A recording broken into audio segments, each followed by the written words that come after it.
Hello my dear student, welcome to my channel. நான் உங்கள் வாத்தியார் டாக்டர் ராமன். இந்த ஒரு பர்டிகுலர் சீரீஸில் என்சிஆர்டி கிளாஸ் 12 இருக்கக்கூடிய புக் பேக் கொஷின்ஸோட சொல்யூஷன்ஸ் தான் நம்ம பார்த்துட்டு இருக்கோம். அந்த வகையில் இப்போ நம்ம பார்க்க போகிற சாப்டர் வந்து ஹேலோ அல்கேன்ஸ் அண்ட் ஹேலோ அரேன்ஸ். நீங்கள் முதல் முறையாக நம்ம சேனலுக்கு வந்திருக்கீங்கன்னா மறக்காமல் நம்ம சேனலை சப்ஸ்கிரைப் பண்ணிவிடுங்க, அதோட பெல் ஐக்கானையும் கிளிக் பண்ணிவிடுங்க. இப்போ நம்ம வீடியோக்குள்ளே போகலாம். கொஷின் நம்பர் 21 பார்க்கலாம். Primary alkyl halide C4H9Br A reacted with alcoholic KOH to give compound B. இது அப்படியே நம்ம ஈக்குவேஷன் எழுதிக்கலாம் பாருங்க. C4H9Br A அப்படிங்கிற ஒரு காம்பவுண்டு ஆல்கஹாலிக் KOH கூட ரியாக்ட் பண்ணால் நமக்கு காம்பவுண்ட் B வந்து கிடைக்குது. இப்போ பாருங்க, compound B is reacted with HBr to give C அப்படின்னு சொல்லியிருக்காங்க. அப்போ இந்த காம்பவுண்ட் B வந்து HBr கூட ரியாக்ட் பண்ணால் நமக்கு காம்பவுண்ட் C வந்து கிடைக்குது. which is an isomer of A அப்படின்னு சொல்லியிருக்காங்க. அதாவது இந்த Cங்கிறது ஏவோட ஐசோமர் அப்படின்றத சொல்லியிருக்காங்க. And when A is reacted with sodium metal, அதனால் இதையும் நம்ம எழுதிக்கலாம். ஏங்கிறது சோடியம் மெட்டலோட ரியாக்ட் பண்ணுச்சுன்னா நமக்கு வந்து காம்பவுண்ட் D C8H18 அப்படிங்கிற ஒரு காம்பவுண்ட் D வந்து கிடைக்குது. இதுதான் காம்பவுண்ட் D. இப்போ என்ன கேட்டிருக்காங்க அப்படின்னா, தென் என்ன கொடுத்துருக்காங்க பாருங்க, C8H18 which is different from compound formed when N-butyl bromide is reacted with sodium, give the structural formula of A. அப்போ இந்த ஏவோட ஸ்ட்ரக்சரல் ஃபார்முலா வந்து கேட்குறாங்க. ஸோ முதல்ல நம்ம என்ன பண்ணலாம், இந்த ஏவை கண்டுபிடிக்க இதோட ஐசோமர்ஸ் வந்து நம்ம எடுத்துக்கலாம். பாருங்கள், இந்த C4H9Brக்கு நமக்கு வந்து 4 டிஃப்ரெண்ட் ஐசோமர்ஸ் வரும். அதை முதல்ல வந்து நம்ம எடுத்துக்கலாம். ஸோ இதில் எது வந்து சூட்டபுளாக இருக்குது அப்படிங்கிறத அவங்க கேட்குறாங்க. ஸோ இந்த 4 ஐசோமர்ஸில் கரெக்டான ஐசோமர் எது அப்படிங்கிறதா அவங்களோட கொஷினாக இருக்குது. ஸோ அதுக்கு நம்ம வந்து இந்த ஈக்குவேஷன் அனலைஸ் பண்ண போகிறோம். ஃபஸ்ட்டு என்ன சொல்கிறாங்க அப்படின்னா, நீங்கள் எடுக்கிற காம்பவுண்ட் ஏ வந்து ஆல்கஹாலிக் KOH கூட ரியாக்ட் பண்ணும்போது பி அப்படின்ற ஒரு காம்பவுண்டை கொடுக்குறதா சொல்லியிருக்காங்க.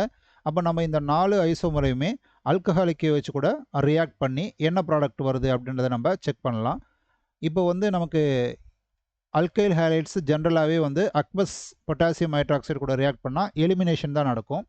அப்போ இந்த இடத்துல பீட்டா எலிமினேஷன் பண்ணுறப்ப நமக்கு இந்த புரோமின் வெளியில் போனால் நமக்கு இந்த இடத்துல டபுள் பாண்ட் வந்துடும். ஸோ அந்த ஸ்ட்ரக்சர் நம்ம வந்து எழுதிக்கலாம் பாருங்கள். ஸோ இந்த பிளேஸில் டபுள் பாண்ட் இருக்குது.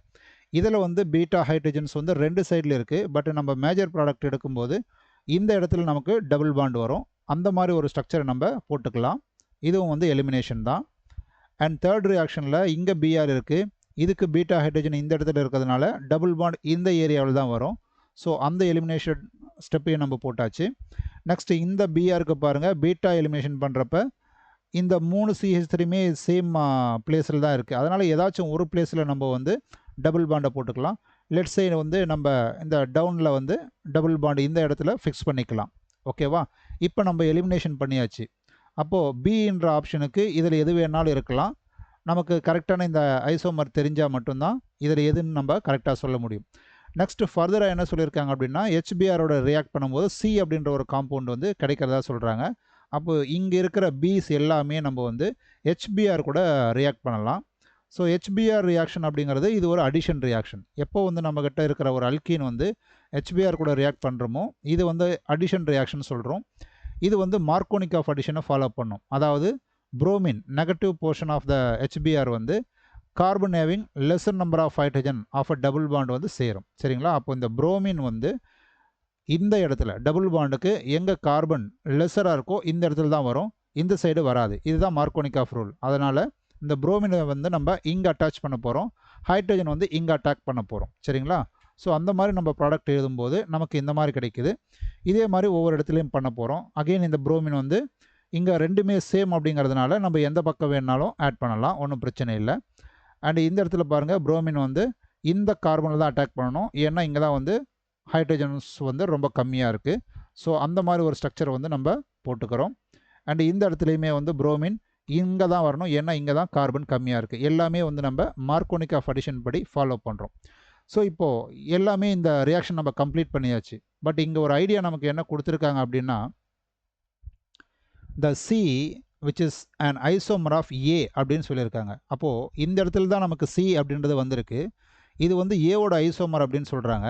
இப்போ இந்த ரியாக்ஷனில் இதுதான் A அப்படின்னா இது பாருங்க n பியூட்டைல் புரோமைடாக இருக்குது, இது வந்து 2 புரோமோ பியூட்டேனாக இருக்குது. அப்போ கண்டிப்பாக இந்த ஏவும் பியும் ஐசோமர்ஸ் தான். அதனால் ஏங்கிற காம்பவுண்ட் வந்து இதுவாக இருக்கிறதுக்கு வாய்ப்புகள் இருக்குது. சரிங்களா? இப்போ செகண்ட் ரியாக்ஷன் பாருங்கள், ஏவும் சியும் ஒரே மாதிரி தான் இருக்கிறதுனால இந்த ரெண்டும் ஐசோமர்ஸ் கிடையாது. அப்போ அவங்க சொன்ன ரூல்ஸ் வந்து நமக்கு இங்கே மேட்ச் ஆகலை. அப்போ கண்டிப்பாக இந்த ஏன்ற காம்பவுண்ட்டு இது இருக்க முடியாது அப்படின்னு நம்ம சொல்கிறோம்.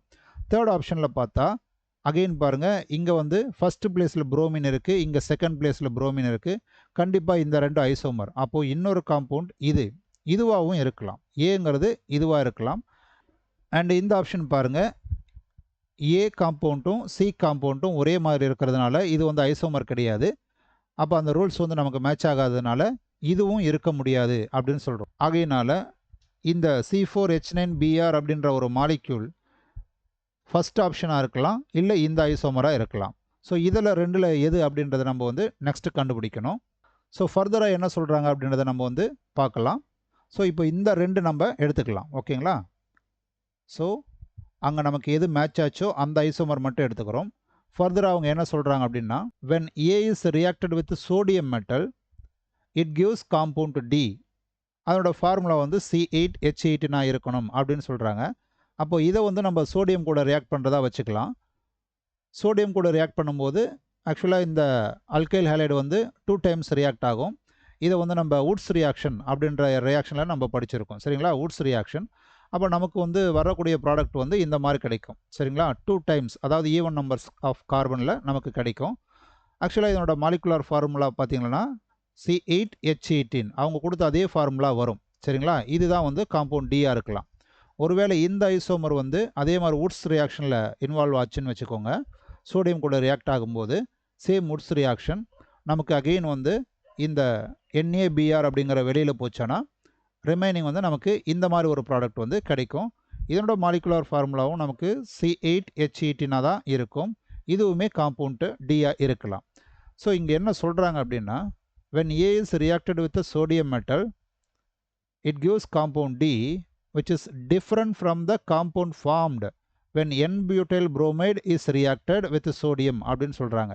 ஆக வரக்கூடிய ப்ராடக்ட் வந்து N-butyl bromideலேருந்து வரக்கூடிய ப்ராடக்டாக இருக்கக்கூடாது அப்படிங்கிற ஒரு கண்டிஷனையும் அவங்க வந்து கொடுத்ததுனால அப்போ இதுவுமே நமக்கு கிடையாது. அப்போது ஒன்லி ஒன் ஆப்ஷன் இதுதான் அப்படின்றத நம்ம கன்க்ளூட் பண்ணுறோம்.